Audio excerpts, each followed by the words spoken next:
یا رسول اللہ صلی اللہ علیہ وسلم پھر تقسیم کس طرح کریں، تکبر کے مفہوم کو کیسے سمجھیں؟ تو دو باتیں نبی پاک علیہ السلام نے ارشاد فرمائیں، سارے عنوان کو ان دو باتوں میں سمجھا جا سکتا ہے۔ محبوب فرمانے لگے تکبر تو یہ ہے کہ بندہ حق قبول نہ کرے اور دوسرے بندوں کو اپنوں سے حقیر سمجھے۔ اگر تیرا کوئی بھی کمال قبول حق میں رکاوٹ بن گیا تب تو متکبر ہے، اور اگر کسی بھی مقام پر جا کر تو کسی کو حقیر سمجھنے لگ گیا ہے پھر تو متکبر ہے۔ ورنہ اچھا لباس پہننے سے بندہ متکبر نہیں ہوتا، اچھی گاڑی میں بیٹھنے سے بندہ متکبر نہیں ہوتا، اچھے گھر میں رہنے سے بندہ متکبر، بلکہ حضرت باجید بستامی رحمت اللہ علیہ تو یہاں تک فرماتے ہیں کہ میں نے بہت بڑے بڑے مکانوں میں درویش بستے دیکھے اور میں نے بڑے بڑے جبوں کے اندر تکبر کو ملاحظہ کیا، غرور دیکھا میں نے وہاں۔ عزیز دوستو، اپنے ذہنی سطح اس طرح کی بنائی جائے کہ مزاجوں میں ٹھہراؤ رہے، طبیعتوں میں ہمیں نہ دو تین چیزیں بڑا پریشان کرتی ہیں۔ بعض لوگ ایسے ہیں جو کسی بڑی برادری میں جس کو وہ بڑا سمجھتے ہیں، باقی تو اللہ کو پتہ ہے نا بڑا کون ہے۔ کسی بڑے قبیلے میں جس کو دنیا میں بڑا گردانا جاتا ہے، اس میں اگر وہ پیدا ہو گئے نا تو ان کا یہ گمان بن گیا ہے کہ شاید میرا یہ حق تھا، تو چونکہ مجھے اللہ نے پیدا یہاں کیا ہے تو معاذ اللہ میرا حق بنتا ہے میں تکبر کروں۔ بار بار اپنے لفظوں میں، جملوں میں، اپنے رویوں میں اس بات کا وہ اظہار کرتے ہیں۔ کچھ لوگوں کو اللہ تعالیٰ دولت دیتا ہے، دولت اگر محنت سے ملتی تو سب سے زیادہ مزدور کے پاس ہوتی ہے، کیونکہ وہ سب سے زیادہ محنت کرتا ہے۔ یہ تو خدا کے فضل سے ملتی ہے۔ اب جس کو مل جاتی ہے وہ سمجھتا ہے مجھے ملنی ہی چاہیے تھی، ملنی چاہیے تھی، اب وہ کسی تکبر کا شکار ہو جاتا ہے، حالانکہ مالک بڑا بے پرواہ ہے۔ صبح کے تخت نشین شام کے مجرم ٹھہرے، ہم نے پل بھر میں نصیبوں کو بدلتے دیکھا۔ ایک منٹ لگتا ہے، انسان کمزور ہو جاتا ہے۔ تو لوگ دولت کے زور پر اپنے آپ کو تکبر کا شکار کر لیتے ہیں، اور بعض لوگوں کو اللہ تعالیٰ اپنے فضل سے علم عطا کرتا ہے، اور اس سے مراد صرف دینی علم ہی نہیں، اگر کسی کے پاس کوئی دنیاوی ڈگری ہے، دنیاوی، میں بڑے ادب سے عرض کروں گا، میں بڑے زمانے سے کچھ نہیں تو مجھے 20 سال ہو گئے ڈاکٹروں کا چکر لگاتے، والد صاحب بیمار تھے، والدہ بیمار تھیں، خود جانا پڑا، کبھی بچوں کو لے کے جانا پڑا۔ میں نے لہجوں میں بعض جگہ پہ غرور دیکھا، لہجوں میں، یعنی ڈاکٹر کے دو میٹھے بول نہ بندے کی طبیعت ٹھیک کر دیتے ہیں، لیکن وہ اس کے لہجے میں، اب چونکہ وہ ڈاکٹر ہے اور جناب مجھے تکلیف ہے، میں ذرا جلدی چیک کرانا، سب کو تکلیف ہی ہوتی ہے، سارے تکلیف سے ہی آتے ہیں، باہر بیٹھو دیکھ لیتے ہیں۔ علم اس کا نام ہے کہ دوسروں کو جاہل سمجھا جائے؟ علم اس کا نام ہے کہ آپ کو شعور ہی نہ آئے؟ علم تو آگہی سکھاتا ہے۔ اگر کوئی عالم ہو کر اپنی ماں کے پیر نہیں دباتا تو پھر اس کے علم نے اسے کچھ بھی نہیں سکھایا، اس کے علم نے اسے کچھ بھی نہیں بتایا۔ اگر عالم ہو کر اپنے باپ کا حیا نہیں کرتا تو پھر یہ کورس ہے، اس نے لفظ سیکھے ہیڑے ترچھے، اسے سمجھ نہیں آئی لوگوں سے پیار کیسے کرنا تھا۔ آپ کی چیزیں آپ کے اندر روشنی پیدا کریں، آپ کا شعور آپ کو تازہ کرے۔ دیکھیں نا، جتنا پھل زیادہ لگ گیا ٹہنی اتنی جھک گئی۔ حضرت عبداللہ بن عمر رضی اللہ تعالیٰ عنہ اور حضرت عبداللہ بن عمر دونوں بیٹھے تھے۔ ایک صحابی ہیں عبداللہ بن عمر بن عاص رضی اللہ تعالیٰ عنہ، اور ایک سیدنا فاروق اعظم کے بیٹے ہیں جن کو عبداللہ بن عمر کہا جاتا ہے، دونوں بیٹھے تھے۔ عبداللہ بن عمر اٹھ کے چلے گئے تو عبداللہ بن عمر نے رونا شروع کر دیا، دیر تک روتے رہے۔ اللہ کرے کسی کو کوئی ایسا یار ملے جسے مل کے بندہ روئے۔ ایک واری میریاں اکھیاں چوں اونا نے اتھرو پونجے سن، ہن تے چسکا پہ گیا رونے دا تے ہر ویلے آہو زاری دا۔ وہ چلے گئے اور انہوں نے رونا شروع کر دیا، روتے جا رہے ہیں۔ بچوں نے کہا کیوں روتے ہو؟ کہنے لگے یار وہ عجیب بات بتا گیا ہے۔ وہ کہتا میں نے حضور علیہ السلام سے خود سنا ہے کہ جس کے دل میں رائی کے دانے کے برابر تکبر ہو جنت میں نہیں جائے گا۔ روتا ہوں، انسان ہوں، کبھی کوئی بات ہو ہی جاتی ہے، کبھی کوئی پریشانی ہو ہی جاتی ہے، پھر اپنے ارد گرد والوں سے کہنے لگے دعا کرو رب عاجزی کی توفیق دے دے، اللہ بڑے بول سے بچا لے، عزیز بھائیوں، مزاجوں کے اندر حضرت شیخ سعدی رحمت اللہ، میں نے کچھ لوگوں کو دیکھا ہے اگر کوئی نیک کام کر لیتے ہیں نا تو پھر وہ کہتے ہیں چونکہ میں نے کیا لہذا ساری دنیا فوراً یہ کرے۔ آپ یہ کیوں نہیں سمجھتے کہ رب نے آپ کو توفیق دی ہے تو آپ عاجز ہو جائیں اللہ کے بندے، آپ عاجزی اختیار کریں۔ وہ کہتے ہیں چونکہ میں کرتا ہوں لہذا میں اب اتنا بڑا آدمی ہوں تو فلانے فلانے فلانے فلانے بندے تو ٹھیک ہی نہیں۔ حضرت سعدی شیرازی کہتے ہیں کہ تہجد کا ٹائم تھا، پرانے زمانے میں نا لوگ مسافر اکثر رات مسجدوں میں آ کے گزارتے تھے، تو کہتے ہیں مسجد میں لوگ سوئے ہوئے تھے سارے، تہجد کا ٹائم تھا، میں تہجد کی نماز پڑھ رہا تھا، میرے والد بھی ساتھ تھے، تو میں نے اپنے ابا جی سے کہا یہ دیکھو کتنے بد نصیب ہیں، نفلوں کا ٹائم ہے اور یہ سوئے ہوئے ہیں، کتنے بد نصیب ہیں، میں تہجد پڑھ رہا ہوں، اللہ اللہ کر رہا ہوں، یہ سوئے ہوئے ہیں۔ تو فرماتے ہیں میرے والد کہنے لگے کاش تو بھی سویا ہی رہتا، لوگوں کے کپڑے تو نہ پھاڑتا، کاش تو بھی، تیرا سونا ہی بہتر تھا، اس تہجد سے تو سویا ہی رہتا تو بہتر تھا، کپڑے تو نہ پھاڑتا لوگوں کے۔ او خدا کے بندے، اگر تو نے پڑھی ہے تو تیرا اور رب کا رشتہ ہے، اس کی بنیاد پر تو دوسروں کو حقیر جاننے لگ گیا ہے، اس کی بنیاد پر علم پڑھے دا مان نہ کریے ماتا کھی میں پڑھیا، او جبار کہار کہاوے متے روڑ دے میں دودھ کڑیا۔ تھوڑا سا اپنے طبیعت میں عاجزی پیدا کر، یہ تو دیکھیں نا کتنے بڑے بزرگ ہیں، حضرت فضیل بن عیاض، 60,000 لوگوں نے حج کیا، حضرت کے بھی وہ حجوں میں بہت 21واں 22واں حج تھا۔ کسی نے پوچھا حضور اس سال حج کے بارے میں آپ کا کیا خیال ہے؟ تو آپ فرمانے لگے جتنے بھی حاجی آئے سارے نیک تھے، حج ضرور قبول ہوگا، اور اگر کسی وجہ سے کوئی کمی رہ گئی تو وہ میری نحوست کی وجہ سے رہ جائے گی، اس لیے کہ ان میں سب سے زیادہ گناہگار میں ہی ہوں، میری وجہ سے کوئی رہ گئی تو رہ گئی، ورنہ تو امید ہے خدا فضل ہی فرمائے گا۔ آپ کے مزاج میں جب عاجزی ہوتی ہے کہ نا، اگر آپ کسی مقام پہ فائز ہیں تو وہ تو اللہ نے دیا آپ کو، تو اب تو آپ کو اس مقام پر جا کے بھی عاجزی ہی کرنی چاہیے تھی، اور اگر آپ وہ عاجزی نہیں کر رہے تو اس کا مطلب ہے آپ بہت ساری خطاؤں کا شکار ہیں۔ ہمارے زمانے میں نا ایک رواج آیا ہے کمزوریاں بیان کرنے کا، اور کمزوری اکثر وہ بندہ بیان کرتا ہے جو اپنے آپ کو کچھ سمجھتا ہے، لوگ ایک دوسرے کی کمزوریاں ڈسکس کرتے ہیں، بلکہ پہلے تو لوگ لوگوں کی کمزوریاں بیان کرتے تھے، اب جماعتیں جماعتوں کی کمزوریاں بیان کرتی ہیں، اب پارٹیاں پوری پارٹیوں کی کمزوری بات اتنی اجتماعیت تک چلی گئی کہ سوچے محدود سے محدود تر ہو گئی۔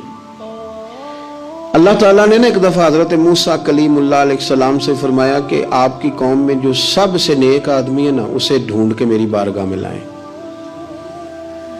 حضرت موسیٰ علیہ السلام نے نا جس کو سب سے زیادہ نیک سمجھتے تھے اسے اللہ کے حضور پیش کیا، مالک یہ سب سے زیادہ نیک ہے، جسے حضرت موسیٰ کلیم نیک کہیں، وہ کتنا کو نیک ہوگا، یا اللہ یہ نیک ہے۔ حضرت موسیٰ علیہ السلام سے رب کریم نے فرمایا اب اس بندے کی ڈیوٹی لگاؤ کہ یہ اس قوم میں جو سب سے گناہگار ہے وہ بندہ ڈھونڈ کے لائے۔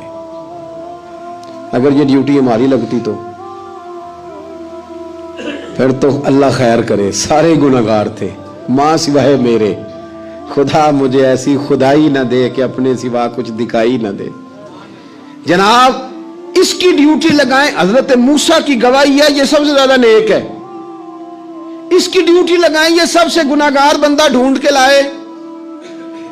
آپ نے ڈیوٹی لگا دی تو وہ عرض کرنے لگے حضور 3 دن کی مہلت دے، میں بندہ ڈھونڈتا ہوں۔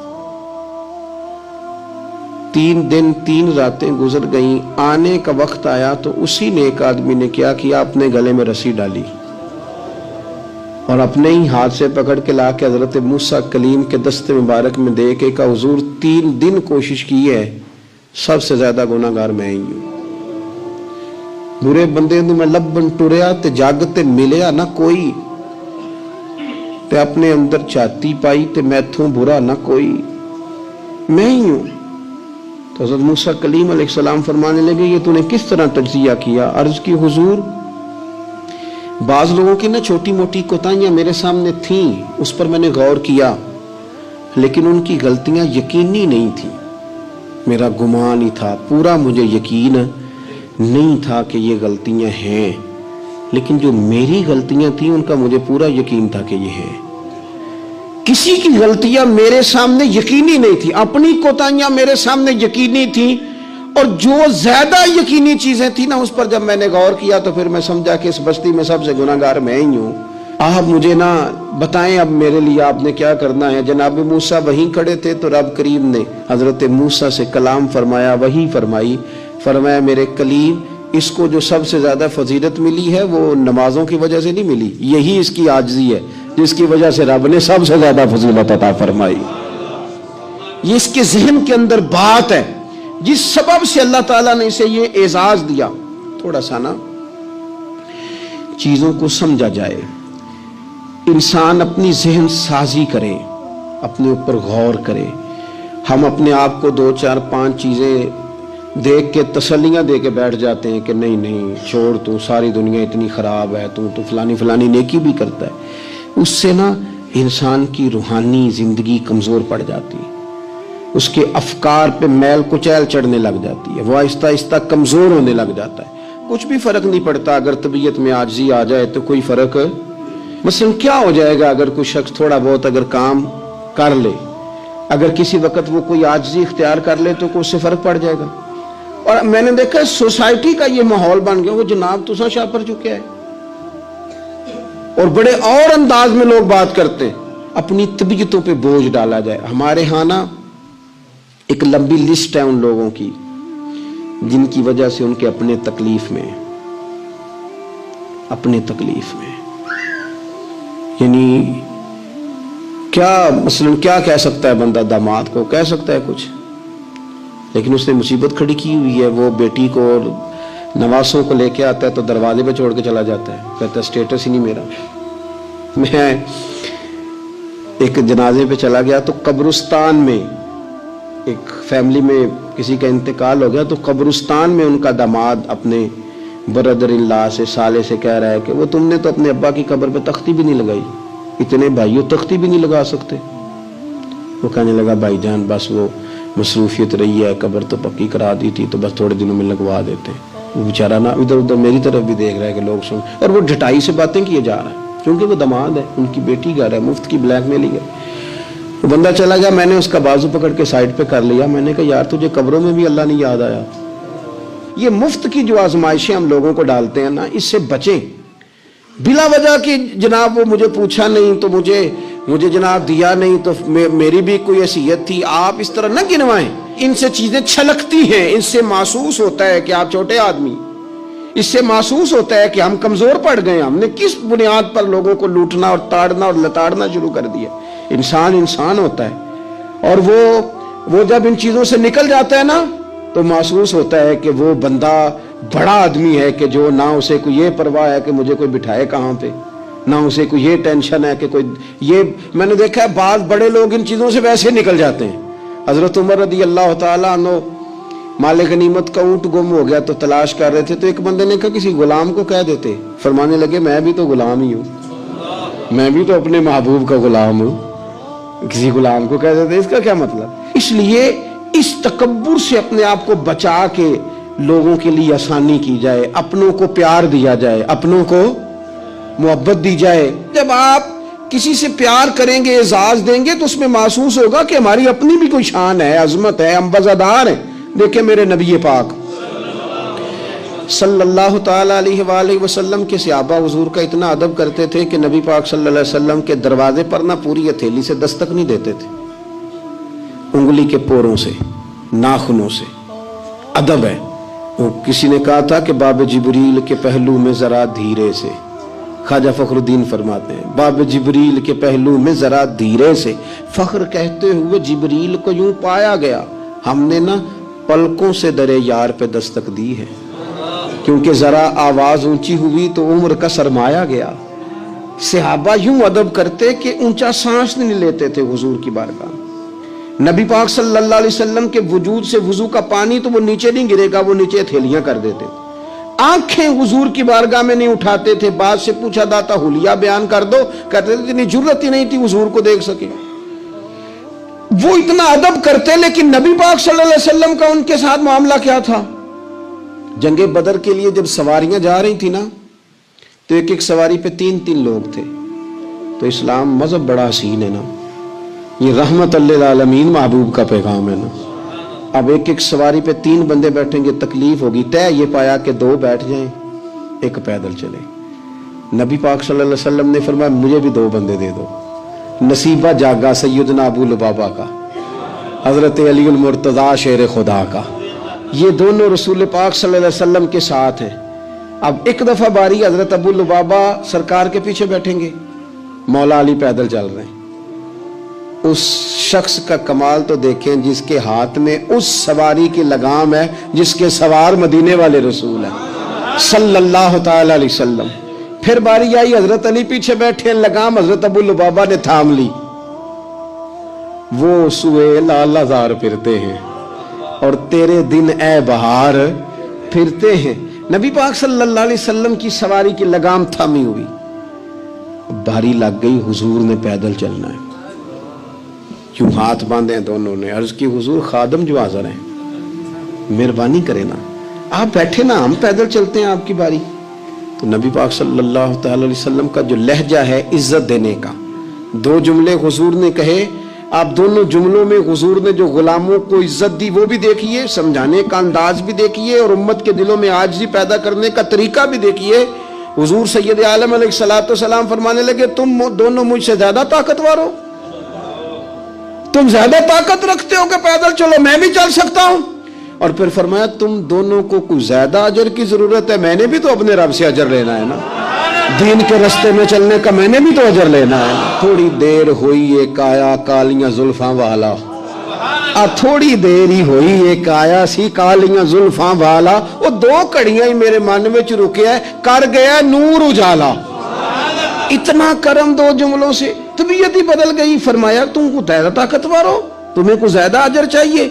आप अगर प्यार करेंगे ना, थोड़ी थोड़ी मोहब्बत करेंगे, थोड़ा थोड़ा अंदाज आप इख्तियार करेंगे। मैंने देखा है कोई अफसर साहब बन गए हैं, कोई पीर साहब बन गए, कोई लामा साहब बन गए, नाराज ना होना, कोई नमाजी साहब बन गए, कोई हाजी साहब बन गए, कोई फलाना साहब बन गए, तो बस वो हम कुछ ना कुछ बन ही गए हैं। और जिन लोगों को हमारी वजह से सुकून मिल रहा था वो ढूंढ रहे हैं, पुत्र मिले, भाई मिले, शागिर्द मिले, दोस्त मिले। ये सारी सूरतें भी तो लोगों को चाहिए। और आपकी अजमत में, शान में कोई फर्क नहीं पड़ता।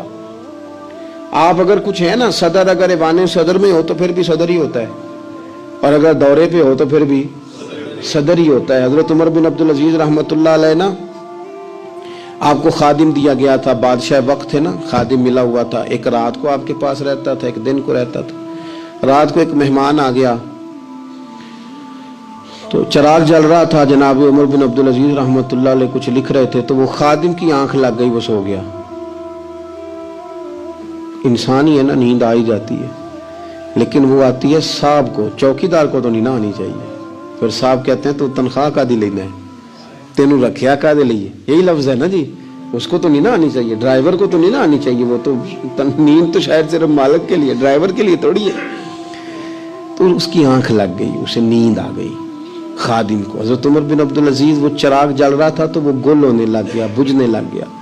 मेहमान कहने लगा हुजूर मैं ठीक कर दूं, फरमाने लगे नहीं, मेहमानों से खिदमत नहीं लेते, खादिम को जगा दे। फरमाने लगे जागते रहता है, आज ही सो गया है, किसी वजह से थक गया हो।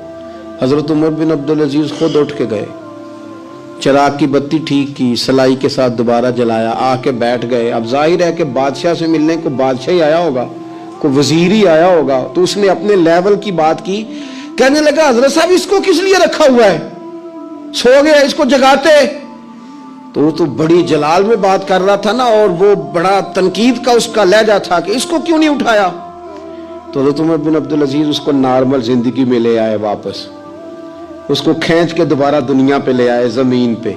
फरमाने लगे तू इतना क्यों परेशान होता है, मैं जब चिराग ठीक करने गया था तब भी उमर बिन अब्दुल अजीज ही था, और जब वापस आया हूं ठीक करके तो फिर भी उमर बिन अब्दुल अजीज ही हूं। मसलन मेरी कौन सी साइड उधर गई है, मैं वही हूं। खुदा के बंदे क्या हो गया, वही हूं। तू किस परेशानी का शिकार हो गया, मैं वही हूं। दानशमंदा दा कम नाही, दिल दुनिया ते लाना, اس ووٹی تے لکھ خامد کیتے، جو کیتا سو کھانا۔ بڑے بڑے عہدے ملتے ہیں دنیا، بڑے بڑے جاگیردار ہوتے ہیں، پھر وہ چلے جاتے ہیں۔ تو دانشمند آدمی دل نہیں لگا کے بیٹھ جاتا، اس لیے لہجوں میں عاجزی، انداز میں عاجزی، رویے میں عاجزی، بولنے میں عاجزی، بات کرنے میں عاجزی، کسی سے ملنے میں عاجزی، کسی سے لینے میں بھی عاجزی۔